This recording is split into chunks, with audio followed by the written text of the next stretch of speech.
중앙대 생명과학과를 떨어지고 카이스트 추합이 된 애도 있어요. 안녕하세요. 입시거준 여자입니다. 우리는 지금 중앙대학교 3탄 맞죠? 3탄을 보고 있어요. 3탄에서는 교과 전형과 그 다음에 추천 전형 이렇게 두 가지를 살펴보기로 했었죠. 자, 학생부가 100이다. 이 학생부는 학생부 내에 있는 교과와 비교과로 나눠지는데 교과 70에 비교과 30이라고 내부 사항까지 정확하게 밝혀줬고요. 사실 70, 30의 비율은 처음에 있었던 2010년대, 2019년, 2010년 그리고 쭉 이제 학생부 종합전형부터 시작하는 2012년부터도 전부 다 반영이 돼요. 그래서 이 70과 30의 비율을 중앙대가 굉장히 좋아하고요. 이 비율을 했을 때 본인들이 더 좋은 학생을 선발할 수 있다는 자부심도 있는 것 같아요. 자, 그리고 비교할 수 있는 중요한 부분은 학교나 추천 전형은 수능 최저가 없는데 그 추천을 함으로써 이 학생의 수능 최저에 대한 부분은 이제 어쨌든 학교가 보증한 학생이니까 일단 믿고 학생 뽑아라 약간 이런 느낌이라고 생각하면 되겠죠. 그래서 우리는 추천서를 안 써도 되지만 이 전형에서는 수능 최저가 필요하고 추천 전형에서 추천서가 필요한 대신에 수능 최저가 필요 없다. 이렇게 택일이라고 생각하면 되겠네요. 독특한 점은 5학기 수료자가 아니고요. 3학기 이상 이수환자로 되어 있더라고요. 그래서 외국에서 한 학기를 하고 들어온 학생이라 하더라도 이 전형에서 요구하는 정도의 학생부를 갖고 있다면 합격이 된다고 합니다.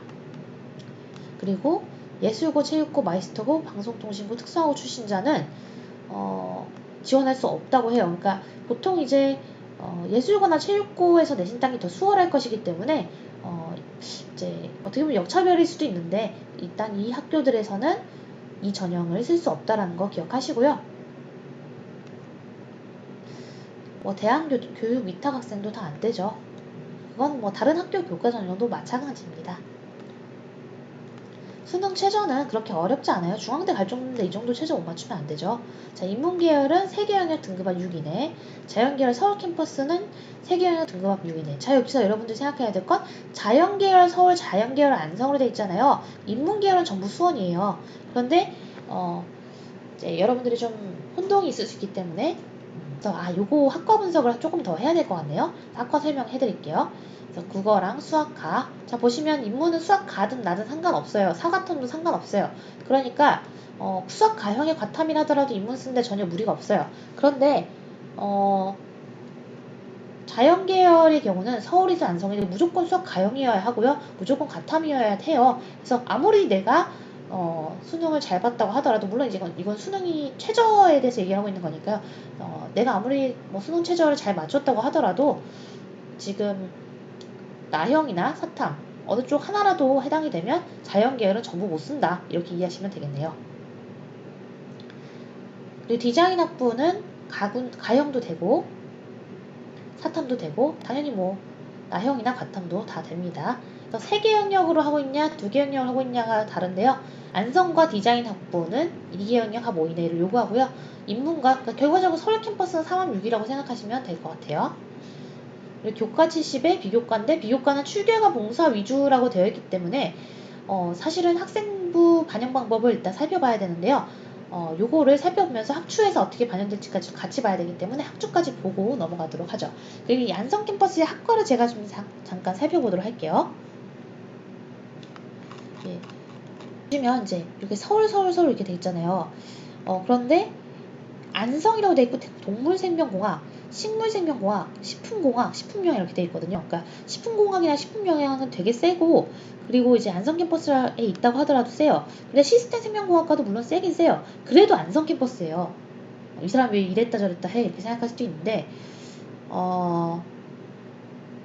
이것도 약간 사람들이 많이 싫어할 것 같긴 한데 그러니까 안성 캠퍼스는 제가 어떤 체감하는 입시로서는 근데 워낙에 이제 또 이 생명공학 쪽은 세거든요. 세고 이제 취업도 잘 되고 하다 보니까 국숭세당과 광명상가의 중간에 있는 학교라고 저는 생각해요.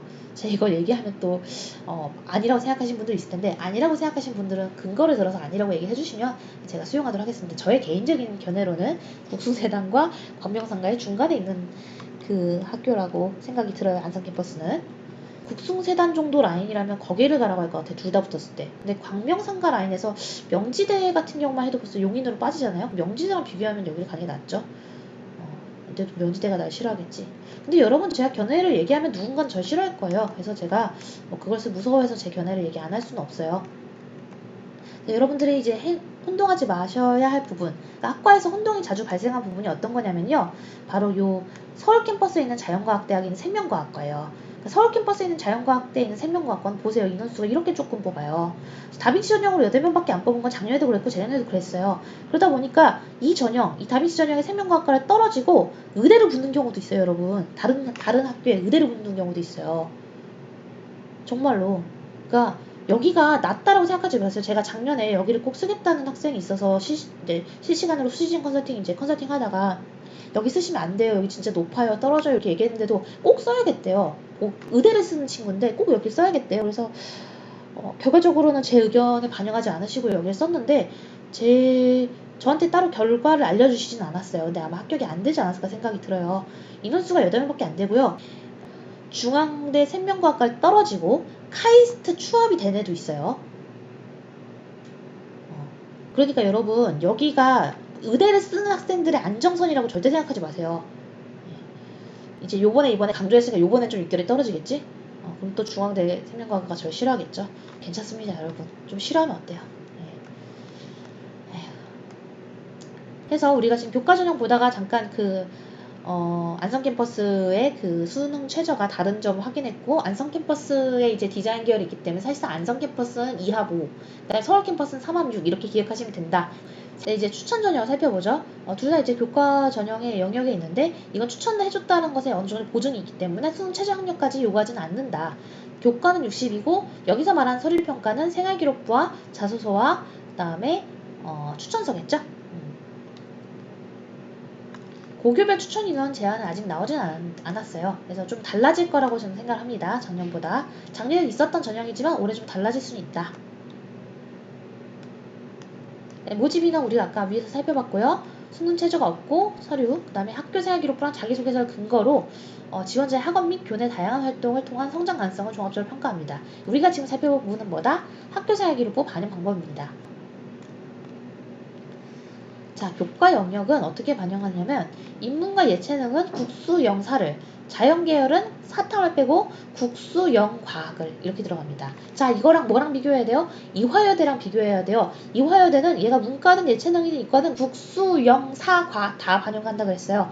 그래서 이화여대식으로 한사하면 누구든 다 기본적으로 좀 내신이 낮아진다라고 얘기했죠. 왜냐면 5과목을 다 잘 보긴 힘든 거니까. 독특한 것은 논술에서는 국어, 수학, 영어, 사회 전체 중 상위 10개 과목만 셀렉을 해서, 그 다음에 자연계열 경우에는 국어, 수학, 영어, 과학 중 상위 10개 과목만 골라서, 그래서 점수가 나온다는 겁니다. 그럼 무슨 얘기예요?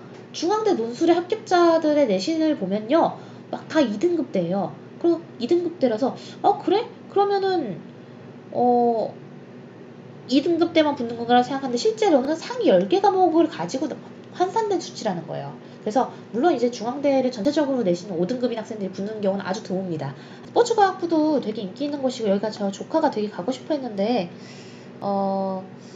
여기가 이번에 안 된 걸로 알아요. 그래서 인하대 그 체교과를 갔는데 근데 그 친구는 사실은 수학을 꽤 잘했었기 때문에 여기의 환산식으로는 잘 맞지 않았기도 합니다.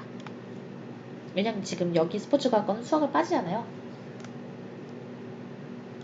자, 학년별 반영 범위는 이번 예비 고3 학생들, 이제 고3이 된 학생들은 3학년 1학기까지, 그 다음에 이미 졸업한 친구들은 3학년 2학기까지 반영이 됩니다. 그래서 졸업자들은 무조건 2학기까지가 되고 졸업 예정자들은 1학기까지만 반영한다. 이렇게 기억하시면 되겠어요. 졸업 시기에 따른 산출 절차가 나오는데요. 이제 2007년 2월 이전 졸업자는 진짜 옛날 사람 아닌가요? 저도 옛날 사람이긴 하지만 좀 황당하네요. 석차 등급 계산인데요. 여러분의 그 생활기록부에 나오는 그 정확한 수치들 있잖아요. 등수라든가 이걸 진학사에 다 기록을 해주시면 좋아요. 그럼 진학사가 나중에 각 대학별로 산출을 해주거든요. 그러니까 여러분, 저는 진학사를 되게 좋아합니다. 물론 진학사로부터 뭐 협찬이나 이런 걸 받은 건 아니지만 진학사의 수치에 특정 수치를 곱해서 나오는 수치가 거의 잘 맞아요. 이제 제가 안 좋게 생각하는 몇몇 회사도 있는데 그건 언급은 안 할 겁니다. 그래서 몇몇 회사들은 이런 것들을 매년 업데이트를 안 해놔서 엉망으로 수치가 나오는 회사들도 있어요. 그리고 그걸 저한테 막 갖고 와서 이건 왜 진학사는 여기가 다른가요? 라고 하시는데 진학사는 게 대부분 맞아요. 알겠죠? 네, 그리고 비교과 영역에 대한 반영 방법이 중요하죠. 네, 비교과 영역에 대한 반영 방법은 다음 영상에서. 왜냐? 우리가 물론 이제 이 비교과 영역이 우리가 지금 본 교과랑 추천 전형에서도 약간씩 들어가요. 그런데 지금 우리가 다빈치 전형이랑 탐구형 분석을 할 거잖아요. 그 전에 요걸 이제 도입으로 잡고 두 전형 분석하면 아마 더 체계적으로 이해가 잘 될 것 같아서 요부터는 다음 영상에서 만나도록 할게요. 이따 만나요.